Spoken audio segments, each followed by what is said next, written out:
10 अप्रैल 912 एक ऐसी तारीख थी जिसने हजारों लोगों को मौत के घाट उतार दिया। तो क्या था इसके पीछे का राज और क्या था इसके पीछे का कारण, इस बारे में आज हम देखने वाले हैं। तो नमस्कार दोस्तों, मैं हूं स्वप्निल शेरगे और स्वागत करता हूं आपका MR इंफो इस चैनल में। आज हम बात करेंगे एक ऐसे जहाज की जिसने इतिहास के पन्नों पे अपनी छाप छोड़ दी। टाइटैनिक एक जहाज नहीं था बल्कि एक सपना था। माना जाता है कि ये 20वीं सदी के इंसानी इंजीनियरों का पहला चमत्कार था, लेकिन इसकी कहानी सिर्फ भव्यता तक सीमित नहीं है। इसमें छिपे कई रहस्य और सिद्धांत। क्या ये टाइटैनिक डूबा तब एक हादसा हुआ था या फिर इसके पीछे कोई गहरी साजिश थी?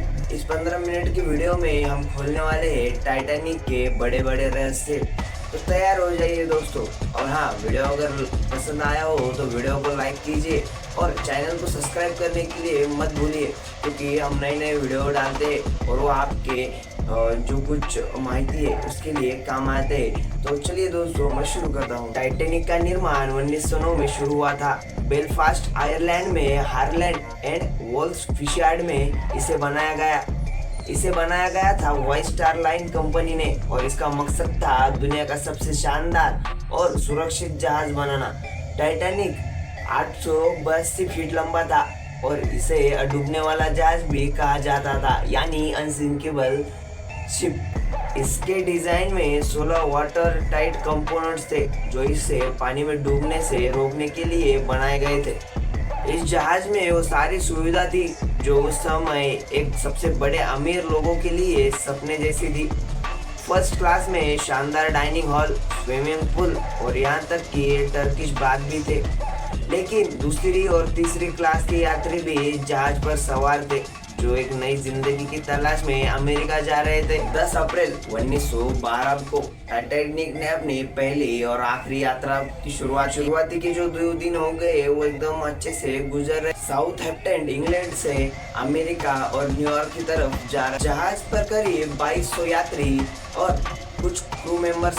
14 अप्रैल 1912 को कुछ ऐसा हुआ कि इस जहाज ने पूरे दुनिया को रात के करीब 11:40 हो गए थे और टाइटैनिक जाकर एक आइसबर्ग, एक हिमखंड से जाके टकरा। उस समय जहाज की स्पीड 22 नॉट्स थी, यानी तकरीबन 40 किलोमीटर प्रति। टकरावा इतना भयानक था कि जहाज के स्टील के आवरण को पूरी तरह से उसने तबाह कर दिया और जहाज में पानी घुसने और सिर्फ 2.5 घंटे में 15 अप्रैल 1912 टाइटैनिक अटलांटिक महासागर की सिर्फ 2.5 घंटे में 15 अप्रैल 1912 टाइटैनिक अटलांटिका के महासागर में पूरा इस हादसे में तकरीबन 1500 लोग मारे। लाइफ बोट की कमियों ने और ठंडे पानी ने लगभग कई जिंदगियों को नष्ट कर। लेकिन सवाल यह है, क्या ये सिर्फ एक हादसा था या फिर इसके पीछे कुछ तो बहुत बड़ी एक साजिश थी? टाइटैनिक का डूबना आज भी कई सवाल छोड़कर गया है। कुछ लोग इसे सिर्फ एक दुर्भाग्यपूर्वक हादसा मानते हैं, लेकिन कुछ साजिश के सिद्धांत भी सामने आए हैं। आइए कुछ प्रमुख रहस्य और साजिशों पर नजर डालते हैं। टाइटैनिक को हिमखंड के बारे में कई चेतावनियां मिली थी, लेकिन जहाज के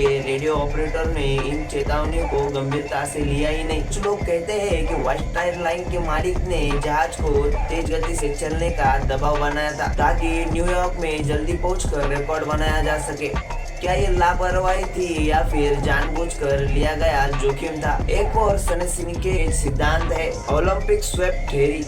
कुछ लोग का मानना है कि टाइटैनिक असल में डूबा ही नहीं था, बल्कि उसकी जगह उसका बहन जहाज ओलंपिक, जो पहले से ही इस हादसे में क्षतिग्रस्त हो चुका था, डुबोया गया था। ऐसे करने से व्हाइट स्टार लाइन की बीमा राशि यानी इंश्योरेंस मनी हासिल करने की साजिश थी, लेकिन इस थ्योरी का कोई ठोस सबूत आज तक मिला ही नहीं। कुछ लोग कहते हैं कि टाइटैनिक पर एक प्राचीन मिस्री मम्मी थी जिसे एक अमेरिकन संग्रहकर्ता न्यूयॉर्क ले जा रहा था। कहा जाता है कि इस मम्मी पर श्राप था जिसके कारण जहाज डूब गया।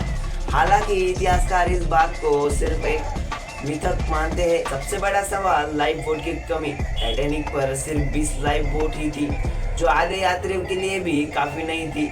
क्या ये सिर्फ एक गलत प्लानिंग थी या फिर जहाज को डूबने वाला मान जानबूझकर कम लाइफ बोट्स रखे गए थे। 1985 में टाइटैनिक का मलबा एटलांटिक महासागर में करीब 12,500 फीट गहराई में खोजा गया। इस खोज ने टाइटैनिक की कहानी को फिर से जीवित कर दिया। मलबे में मिले सामान जैसे यात्रियों के जूते, गहने और बर्तन आज भी हमें उस रात की त्रासदी की याद देते हैं। टाइटैनिक की इस कहानी ने हमें बहुत कुछ सिखाया है।